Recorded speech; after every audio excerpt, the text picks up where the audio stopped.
أعوذ بالله من الشيطان الرجيم بسم الله الرحمن الرحيم السلام عليكم ورحمة الله وبركاته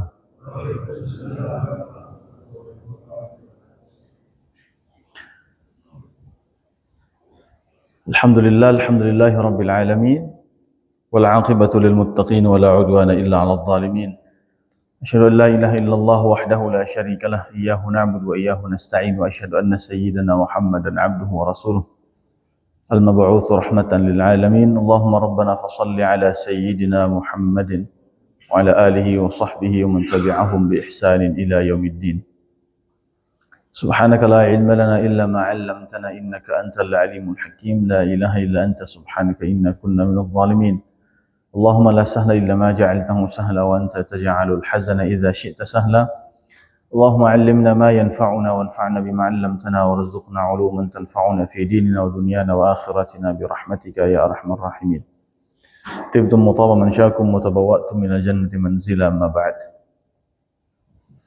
Alhamdulillah, kita sampaikan pujian serta syukur kita kepada Allah Subhanahu wa taala. Salawat dan salam kita hadiahkan kepada suri tauladan kita Nabiullah Muhammad sallallahu alaihi wasallam. Jamaah sekalian yang dimuliakan Allah Subhanahu wa taala, pekan lalu kita ayat ke-15 ya. Belum selesai ya. A'udzubillahi minasyaitonir rajim.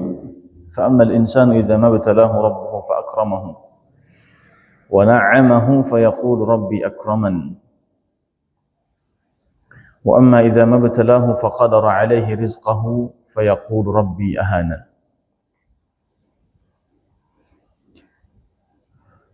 Ada manusia yang ketika diuji oleh Allah Subhanahu wa taala, ibtila, diuji oleh Allah Subhanahu wa taala. Apa poinnya?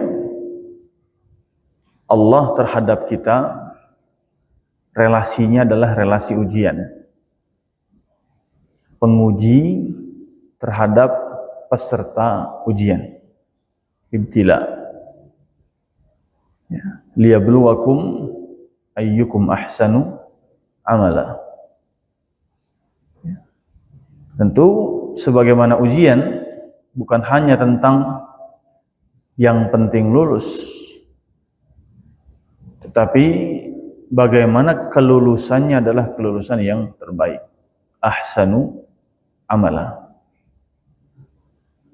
Dan salah satu materi ujiannya adalah terkait dengan cara pandang kita terhadap nikmat. Bahwa standar kemuliaan yang harus kita fahami jamaah sekalian yang dimuliakan Allah adalah bagaimana ketika kelapangan rizki itu Allah berikan, sejatinya itu adalah materi ujian Allah kepada kita. Seperti apa kita menyikapi itu? Ya. Ada orang yang ketika diberikan kelapangan rizki, dia punya sikap, kata Allah, yaqulu, meresponnya dengan mengucapkan Rabbi, Tuhan saya, akraman, sungguh telah memuliakan saya. Ya. Bukan tentang apa bentuk nikmatnya, berapa banyak bentuk nikmatnya, karena kelapangan setiap orang pasti berbeda-beda. Kalau kita lihat tafsirnya, makna na'amahu ay bima ausa'alaih, dilapangkan. Ya. Bagi orang yang biasa mendapatkan keuntungan mungkin setiap tahun dalam usahanya, katakanlah 10 miliar, tahun kemarin dia hanya mendapatkan keuntungan bersih 2 miliar. Kira-kira baginya adalah kelapangan atau kesempitan, Pak? Makanya bima ausa alaihi, sifatnya apa? Personal. Apa yang bagi kita lapang belum tentu bagi orang adalah kelapangan. Bagi orang yang selama ini mungkin setiap harinya dia hanya mampu dengan izin Allah Subhanahu wa taala dan anugerah serta karunia-Nya mungkin mendapatkan rezeki 100.000 per satu hari, keuntungan bersih usaha. Maka ketika malam tahun baru kemarin, wah, Masya Allah, yang antri ketopraknya panjang, sampai bisa untung satu malam 500.000. Bagi dia kelapangan bukan, Pak? Setiap malam jualan ketoprak untung bersih 100.000, tahun baru kemarin untung bersih 500.000. Kelapangan tidak? Kelapangan. Satu kelapangan dikembalikan pada fa'amal insan, individu setiap manusia, kita diantaranya. Dan ujian Allah terletak bukan bilangan 500.000-nya, bukan bilangan 2 miliarnya. Tapi bagaimana setiap kita diuji oleh Allah memiliki sikap apa terhadap itu. Ya.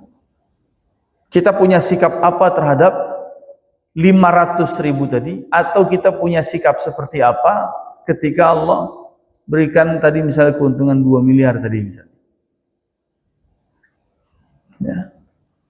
Seharusnya sikapnya apa? Sama. Tidak boleh ada perbedaan sama sekali. Karena dua ayat ini adalah dua ayat yang seolah menghadirkan kenyataan dan realitas bahwa kebanyakan manusia punya sikap yang berbeda. Dikasih kelapangan rezeki, responnya apa? Kalau bahasa kita, alhamdulillah, bersyukur, sumringah, ya, kemana-mana senyum, gitu kan? Tapi giliran dikasih qadara alaihi rizqahu, dikasih rizki yang sempit, sempit untuknya, kemana-mana cemberut, ya kan? Senggol, bacok, begitu kan? Gitu. Masya Allah. Ditegur, ngegas gitu. Ya. Kenapa? Karena ada satu mindset yang salah. Pikiran kita pun adalah bagaimana cara Allah memberikan ujian berawal dari mindset kita memandang karunia Allah itu. Bagi Allah Subhanahu wa taala tidak ada lapang dan sempit. Kelapangan dan kesempitan itu adalah perspektif yang sifatnya adalah subjektif. Masing-masing orang pasti punya perbedaan kan? Nah, padahal yang memberikannya apa? Yang memberikannya tentu sama. Yang memberikannya Tuhan yang tidak berbeda. Yang memberikannya tahu takaran, tahu keadilan, tahu kemudian kebijaksanaannya, tahu hikmahnya, punya ilmunya. Walau basatallahu rizqa li'ibadihi labagha fil ard. Ada sebagian orang yang kalau dikasih rezekinya kebanyakan itu pasti melampaui batas. Maka dengan hikmahnya Allah kasihnya sedikit-sedikit. Tapi kalau dia memahami ayat tadi, subhanallah, tidak akan mengatakan Rabbi ahanan, Tuhan saya sedang menghinakan saya. Seolah-olah standar kemuliaan dan kehinaan adalah mengacu kepada lapang atau sempitnya rizki. Itu yang pertama. Kemudian yang kedua, makna fayaqul rabbi akraman adalah fayafrahu bidzalika wa la yahmaduh. Bahkan hanya berbahagia tanpa memujinya. Yaqul rabbi akraman, dikasih kelapangan itu manusia punya kecenderungan cuman seneng, tapi punya kecenderungan yang lain adalah apa? Jarang mengucapkan syukur alhamdulillah. Ini ada tabiat manusia begitu. Al-Quran mencontohkannya siapa? Qarun. Ketika dia pamer kunci-kunci berangkasnya, kemudian dia mengatakan innama utituhu ala ilmin indi. Semua ini karena ilmu yang saya punya. Sama sekali tidak mengucapkan alhamdulillah. Ya. Kalau dikasih kelapangan, maknanya apa? Enggak ingat Allah. Yang dia tahu, dia bisa mendapatkan semua itu karena pengalamannya, karena keahliannya, karena ijazahnya, karena gelarnya, karena relasinya, karena orang tuanya. Karena siapa? Karena manusia. Mengucapkan terima kasih kepada manusia dia ucapkan, Pak, tapi tidak mengucapkan terima kasih kepada Allah. Wala yahmadu. Tidak mengucapkan alhamdulillah kepada Allah. Ya. Pak RT, makasih ya udah bantuin saya bisa punya pekerjaan sekarang. Nah, misalnya gitu. Tapi ketika kelapangan itu terjadi, ada manusia yang punya potensi seperti ini. Bahkan sekedar mengucapin alhamdulillah saja, nah. Wah, sekarang udah kerja ya? Iya nih. Saya beruntung aja punya PRT yang baik. Saya beruntung aja punya PRT yang baik. Nggak ada ngucapin alhamdulillah, wasilah Pak RT saya dikasih pintu rizki sama Allah. Misalnya begitu. Ya, sekedar bilang alhamdulillah saja nggak keucap. Ya, jadi mindsetnya langsung yang terdekat, padahal semua itu hanya wasilah. Semua yang di dunia ini hanya wasilah saja. Wah, laku keras ini ya, ketopraknya malam ini. Ya lumayan lah, setahun sekali nih, gara-gara tahun baru emang, cuma tahun baru saya bisa begini. Tahun baru dipuja-puji. Lupa ngucapin alhamdulillah. Ya. Nah, jamaah sekalian yang dimuliakan Allah. Berikutnya, wa amma idza mabtalahu ay imtahanahu bil faqri wa ikhtabarah. Kalau dikasih kefakiran, al-faqru artinya al-hajah. Ya. Al-fuqara maknanya dzawil hajat, orang yang punya kebutuhan. Pas lagi butuh-butuhnya, pas nggak punya. Kira-kira yang menjadi sasaran siapa, Pak? Biasanya langsung Allah ya. Betul nggak? Ya. Kesebut nama Allah, ya Allah. Kadang diplesetin lagi, ya elah, gitu ya. Padahal aslinya ya Allah. Ya. Apes banget saya ya Allah, tega amat ya Allah, tega amat. Nah, Allahnya kesebut, Pak. Allah kagak adil banget sama saya dah. Allahnya kesebut. Allah kagak ngerti saya apa ya? Ya. Allah kagak sayang sama saya apa ya? Allahnya kesebut. Perasaan saya udah kerja, udah dagang, udah usaha, tapi nafsu saya gini-gini aja. Allah ini gimana ya? Allahnya kesebut. Jadi dalam konteks kesempitan sering nyebut nama Allah. Tapi dalam konteks kelapangan ada golongan manusia yang bahkan ngucap Allah aja nggak mau gitu. Atau bukan nggak mau, mungkin lupa, nggak refleks gitu. Ada yang disebut yang lain dulu selain Allah Subhanahu wa taala. Sementara dalam menyalahkan, menyasar Allah itu cepat sekali. Wa amma idza mabtalahu faqadara alaihi rizqah. Terutama kalau kaitannya dengan rizki. Ya. Nah, kemudian jamaah sekalian yang dimuliakan Allah Subhanahu wa taala. Fayaqul rabbi ahanan awlani hawana wa hadhihi sifatul kafir alladhi la yu'minu bil ba'ats. Ini sifat orang kafir yang tidak beriman terhadap hari kebangkitan. Seolah dia mengatakan kepada dirinya, kenapa ya saya mulu yang begini? Kenapa ya Allah kok giniin saya mulu? Aulani bil hawan. Kok Allah kayak memprioritaskan saya? Ya, ujian saya berat banget dari Allah. Ujian saya berat banget dari Allah. Tapi giliran ke lapangan nggak dibilang nggak dibilang ujian. Kenapa ente sedih?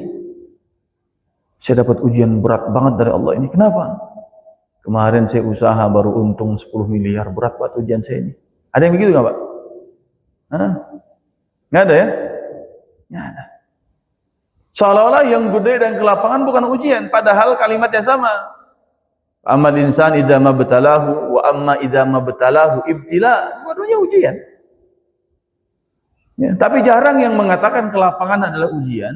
Lebih seringnya orang yang menyadari ya, bahwa ujian itu hanya tentang kesempitan hidup, tentang kesempitan rezeki, ya, tentang ujian, ya, kehilangan, ujian, kemudian keterpurukan, dan seterusnya. Wa innamal karamatu indahu wal hawan bi kathratil hadzi fid dunya wa qillati. Orang kafir itu standar kemuliaan dan kehinaannya tentang dunia adalah tentang apa? Kasrul hadz. Seberapa banyak dia mendapatkan sesuatu dari dunia. Ya. Jadi jangan heran kalau ada orang-orang kumpul yang dibicarainnya tentang apa? Ya. Jam lu harga berapa? 200 juta. Ah, itu mah model lama. Gue nih udah 250 juta nih model baru nih. Ya. Kalau yang dibicarain misalnya masih tentang dunia. Sekarang mobil udah yang mana lagi? Yang pintunya ada berapa? Masih pintu 4 aja. Ganti dong pintu yang 2. Ya. Jangan yang geser, yang dibuka keluar. Yang dibuka ke atas dong. Masya Allah. Jadi pembicaraannya apa Pak? Al-hadzu fid dunya, jatah dunianya apa? Kompetisinya tentang dunia. Ya, membangga-banggakan ya semua pernak-pernik dunia. Seolah-olah semakin mahal, semakin mulia.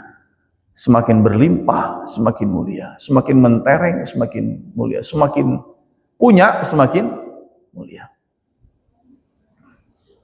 Dan sifat dunia begitu. Sifat dunia itu nggak akan pernah ada habisnya dalam kompetisi. Akan selalu ada saja. Dari zaman dulu. Alat komunikasi, pager. Itu apa ya? Ya, habis pager apa itu? Ya, pager yang di pinggang ya. Nit begitu ya. Ada teksnya. Orang tua saya sempat punya itu. Habis pager apa itu? Ya. Handphone ya. Handphone yang bisa sekalian buat korek kuping juga itu ya. Buat bisa cotton bud juga itu. Masya Allah. Saking gedenya itu bisa nempong anjing juga itu. Besar. Kemudian sempat dulu ada handphone yang komunikator. Sampai sekarang begitu lagi ada juga. Balik lagi kita. Ya. Padahal itu udah lewat masa dunianya dulu. Orang kembali lagi seperti sekarang. Zaman dulu udah layar sentuh, sekarang balik lagi ke situ. Subhanallah. Dulu udah ada pakai pen, balik lagi ke situ. Nggak ada habisnya. Ya. Dari mulai kamera VGA sampai sekarang kamera berapa megapiksel itu banyak sekali. Ujungnya setiap foto cuma diedit pakai 360 ya. Ya. Ya, pakai aplikasi edit foto juga. Ya. Ente RAM-nya berapa ya? Masih aja RAM 512, hari gini udah terak, Masya Allah. Ya. Padahal ujungnya yang kepake cuma berapa gigabyte dong, memori banyak pakai juga. Tapi untuk apa? Kebanggaan. Mencari simbol tentang Tuhan saya sedang memuliakan saya. Mencari satu pride, kebanggaan bahwa dengan inilah kita bisa punya posisi di dunia. Ya. Menampilkan, menampakkan dan kompetisi tentang dunia, standar kemuliaan itu. Tapi semua ini kata Imam Qurtubi adalah tabiatnya orang kafir. Orang beriman bukan tentang itu kompetisinya. Kompetisi orang beriman tentang apa? Fastabiqul khairat. Kompetisi orang beriman tentang apa? Wasari'u ila maghfiratin min rabbikum. Kompetisi orang beriman tentang apa? Fas'au ila dzikrillahi wa dzarul bai'. Jadilah yang terdepan dalam kebaikan, fastabiqul khairat. Wasari'u ila maghfirah. Yuk kompetisi menjemput ampunan Allah. Fas'au ila dzikrillah. Kalau udah hari Jumat, yuk berlomba-lomba siapa yang soft pertama. Biar korbannya seperti berkorban unta. Ya. Udah disusun sama Nabi itu. Korban unta, sapi, ya, kambing. Ya. Ini telur buyung, burung puyuhnya kagak kebagian ya. Udah paling belakang. Orang sudah innallaha wa malaikatahu yusholluna 'alan nabi, baru ke masjid. Sibuk. Kompetisi harusnya dalam konteks apa? Dalam konteks itu. Al-Mutaffifin mengatakan ayat 24 ya, wa fi dzalika falyatanafasil mutanafisun. Dalam konteks kenikmatan surga, yuk kita saling tanafus, berkompetisi. Nah, ini yang harus kita bangun mindsetnya. Pada saat yang lain, karena dia semua adalah ujian dari Allah dan semuanya adalah apa yang Allah berikan, maka kita perlu ingat satu hadis Nabi SAW, di mana setiap selesai salat fi kulli dumuri salatil maktubah, di setiap salat fardu, beliau setelah selesai selalu berdoa, Allahumma la mani'a lima a'taita wa la mu'tiya lima mana'ta. Kalau ada sesuatu yang Allah berikan, tidak ada yang bisa menghalangi. Kalau sesuatu yang sudah Allah halangi, tidak mungkin ada yang bisa memberikan. Ya. Ketika Allah menghalangi kita, tanda petik, yang lain Allah kasih, pada saat yang sama Allah menahan sesuatu dari kita. Ini maknanya apa, Pak?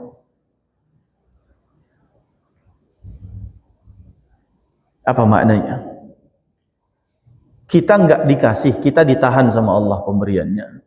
Akhirnya jadi sempit hidup kita. Dalam konteks rezeki misalnya. Tapi ada orang lain yang Allah berikan. La mani'a lima a'taita wa la mu'tiya lima mana'ta. Allah kalau sudah ngasih buat orang lain, yang ada satu pun yang bisa menghalangi. Kalau udah menghalangi sesuatu, nggak ada satu pun yang bisa memberi. Kita dihalangi sama Allah, yang lain Allah kasih. Kenapa kita dihalangi? Misalnya menyikapi ayat ini. Ya, Imam Al-Khattabi, Ibnu Manzur juga menjelaskan beberapa hikmah. Apa sih sebabnya kita dihalangi oleh Allah Subhanahu wa taala untuk tidak mendapatkan sesuatu? Kita punya anak, Pak. Ya. Yang satu umur 12 tahun. Yang satu umur 3 tahun. Dua-duanya bilang, ayah minta duit.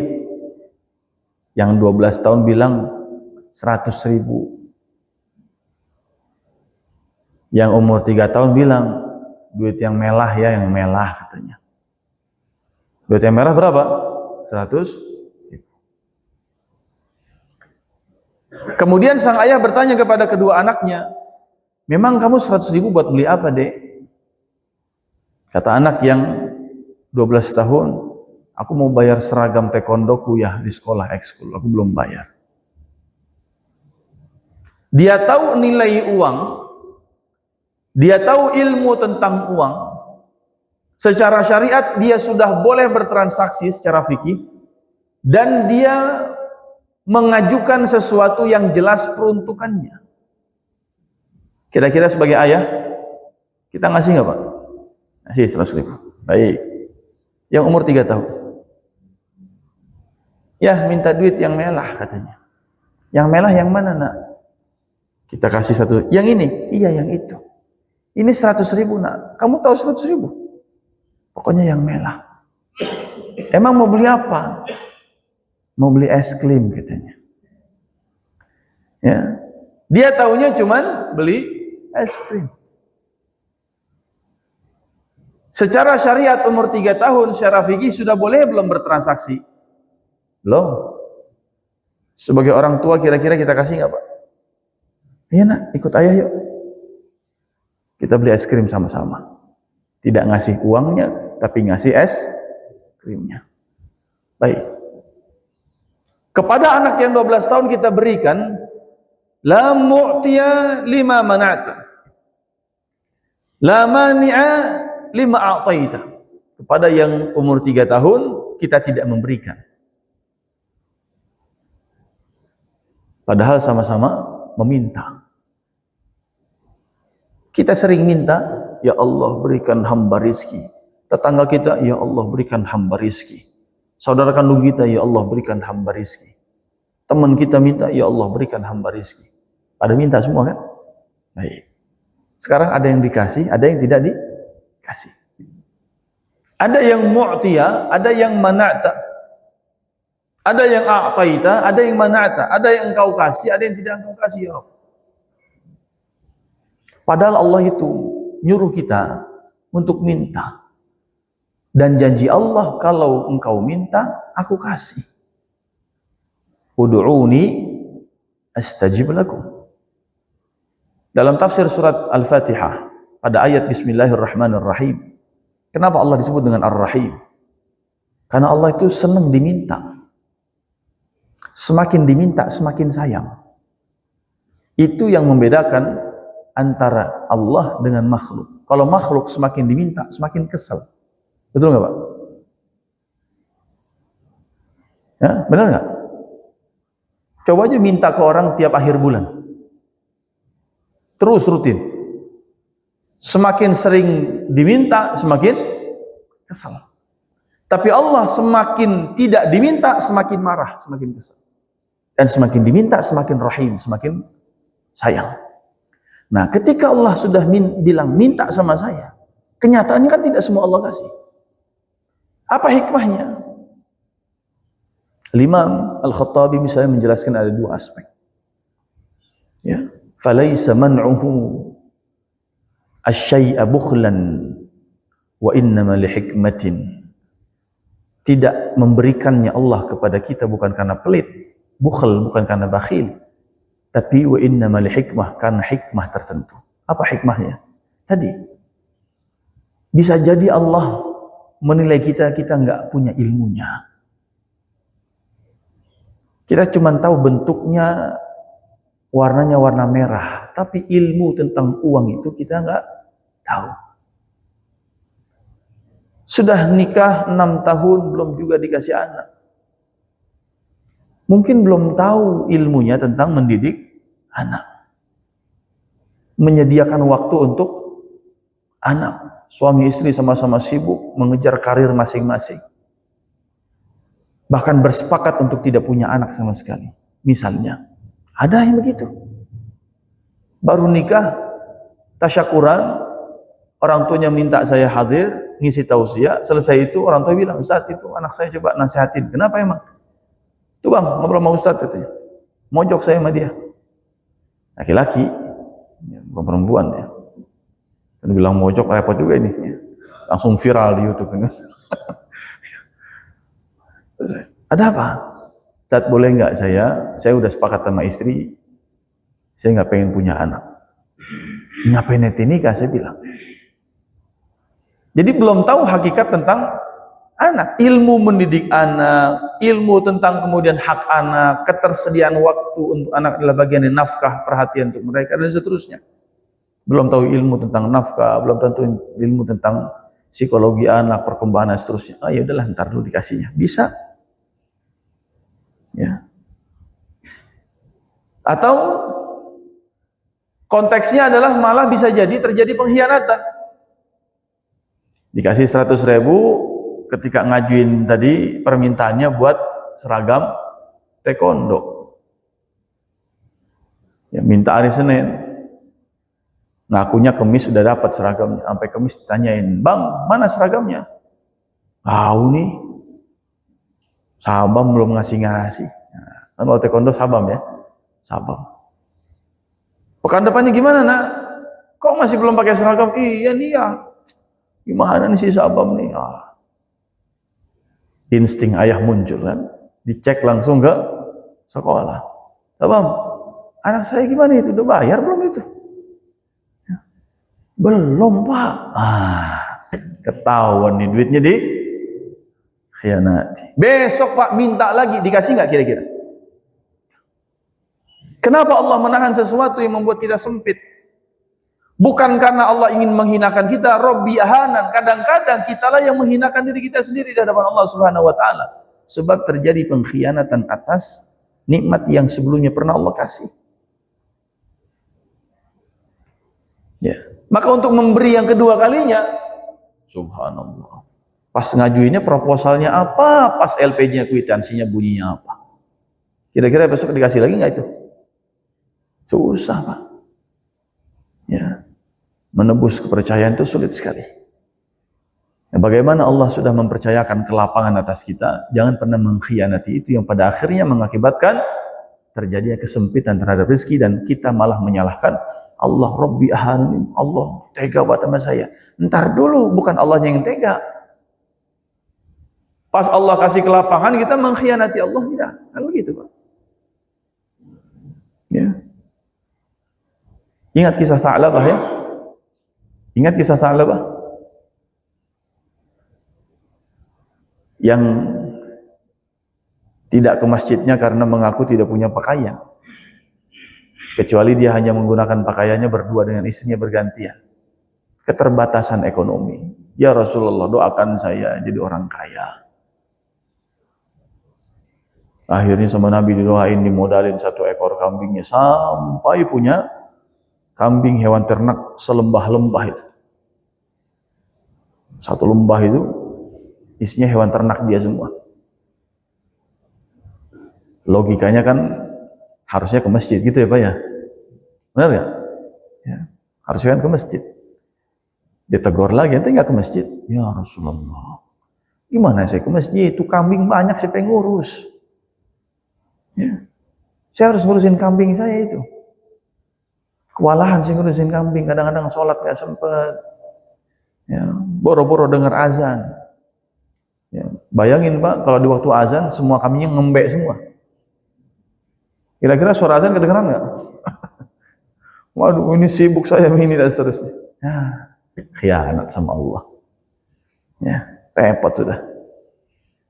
Atau yang ketiga, karena memang secara syariat belum saatnya saja.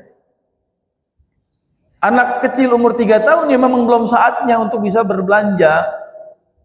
Secara syariat belum boleh, secara fikih belum diperkenankan, transaksinya belum sah kecuali didampingi oleh wali. Sampai ada sinur rusydi, sampai usia dia bisa mengenal mana yang baik, mana yang buruk, bisa membedakan mana yang halal, mana yang haram, mana yang maslahat, mana yang mudarat. Dalam mazhab Syafi'i kira-kira usianya sebagian mengatakan 10 sampai 12 tahun, atau 10 sampai usia baligh, atau sejak usia diperintahkannya sholat, yaitu usia 7 tahun. Itu udah masuk sinur rusyd. Ya. Ya berarti memang kenapa Allah menahan? Kok rezeki saya sempit ya Allah ya? Kenapa Ustadz ya? Kenapa Pak Haji ya? Belum waktunya aja. Ntar ada waktunya. Kalau Allah sudah bilang, ente memang udah berhak. Makanya al-mani' liman lam yastahiq, kata Imam Al-Khattabi. Allah tuh menahan sesuatu karena liman lam yastahiq, karena ada orang yang memang belum berhak saja. Memang belum berhak saja, tapi bukan berarti tidak berhak. Belum berhak saja. Ya. Tapi yang menarik apa yang dikatakan Ibnu Manzur. Ketika Allah menahan kita dari sesuatu, pada saat yang sama Allah memberikan sesuatu itu kepada orang lain. Contoh, kenapa saya kok sakit mulu ini? Udah berobat sana, berobat sini, dokter sana, dokter sini, udah cek lab sana, cek lab sini, kagak sembuh-sembuh. Tertahan dari kesembuhan. Pada saat yang sama tertahannya kita dari nikmat kesembuhan, merasa sempit hidup, banyak pengeluaran keluar dan seterusnya, pada saat yang sama Allah sedang memberikan itu kepada orang lain. Kepada siapa Allah berikan nikmatnya? Pada dokter dong. Betul ya? Kepada yang menjual obat dong, farmasi. Laku obatnya. Ya. Makanya dulu habis nikah, istri saya kerja di rumah sakit. Setiap habis praktek saya tanya, gimana Mi? Pasien hari ini? Kalau pasiennya banyak, dia bilang apa? Alhamdulillah. Karena hitungannya apa Pak? Wah ini hitungan jasmetnya besar nih. Tunjangan, insentif gitu kan. Satu nyuntik, tindakan nyuntik berapa dia dapetinnya. Jadi kalau pasiennya sedikit banget. malah begitu. Akhirnya kita rubah persepsinya. Saya bilang, Mi, alhamdulillahnya bukan karena pasiennya banyak. Tapi alhamdulillah berarti banyak orang yang sadar mau sehat. Saya bilang begitu. Ya kita rubah itu mindsetnya. Rizki mah sudah Allah atur lah. Tapi alhamdulillah banyak orang yang sadar pengen sehat. Nah, ketika kita tidak diberikan sesuatu oleh Allah pada saat yang sama, sesuatu itu sedang Allah berikan kepada yang lain. Itu rumus kehidupannya. Makanya di sini ada kalimat na'amahu dan juga qadara rizqahu. Ya. Ada yang memang Allah berikan nikmat karunia, ada kemudian orang yang sedang Allah tahan, Allah sempitkan nikmatnya, tidak Allah berikan. Kenapa? Ada hikmah. Ya. Musim hujan, Pak. Kira-kira orang jualan es batu laku nggak, Pak? Hah? Jualan es cendol musim hujan ini laku nggak kira-kira? Oh, belum tentu, Pak. Ya. Yang jualan jas hujan, wah karena musim hujan pada jualan jas hujan semua, persaingan ketat kan begitu ya. Akhirnya pasti untung nggak mereka yang jualan jas hujan? Belum tentu juga. Dia bilang ini musim hujan masih juga nggak ada yang beli. Ada orang es cendol lewat, bang beli bang. Bingung dia, kok bisa musim hujan beli es cendol?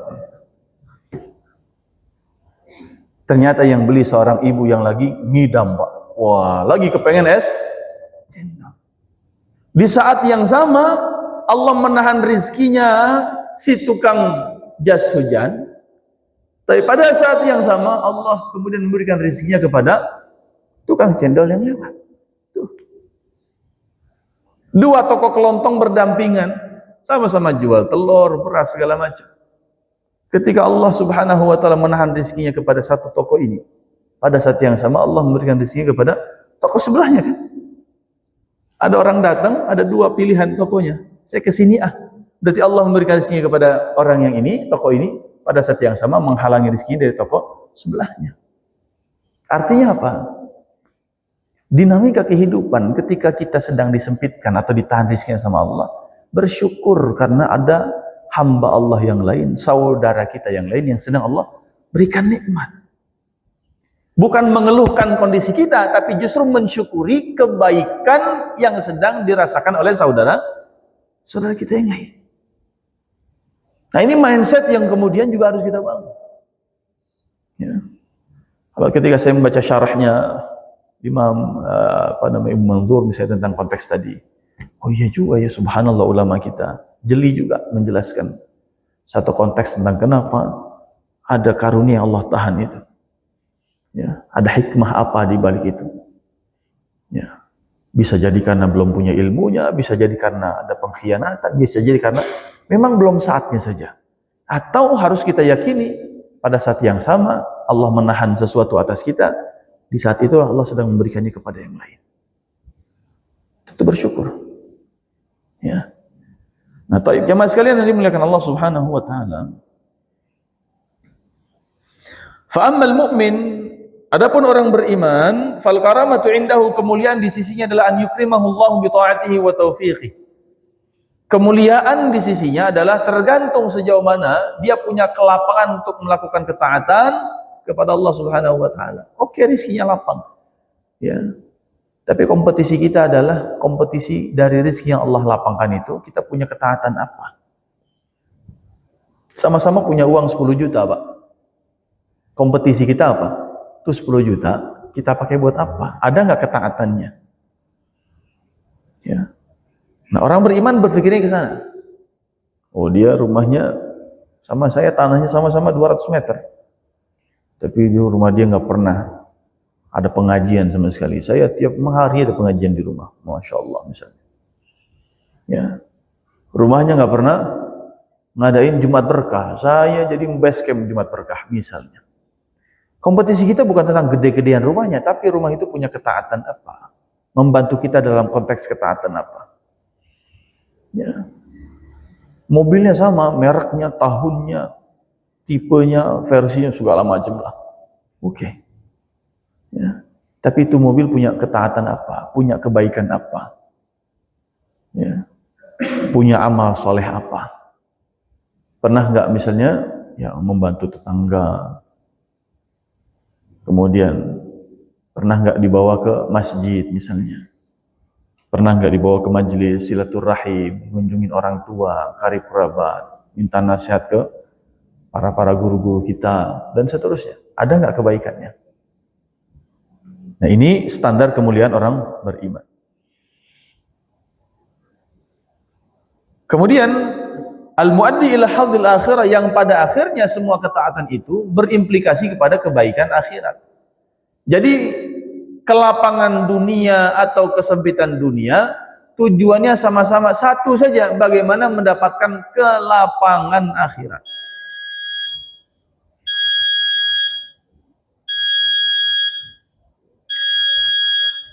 Wa in wassa'a alaihi fid dunya hamidahu wa syakarahu. Kalau dikasih kelapangan, segeralah bertahmid dan bersyukur. Alhamdulillah ya Allah, terima kasih.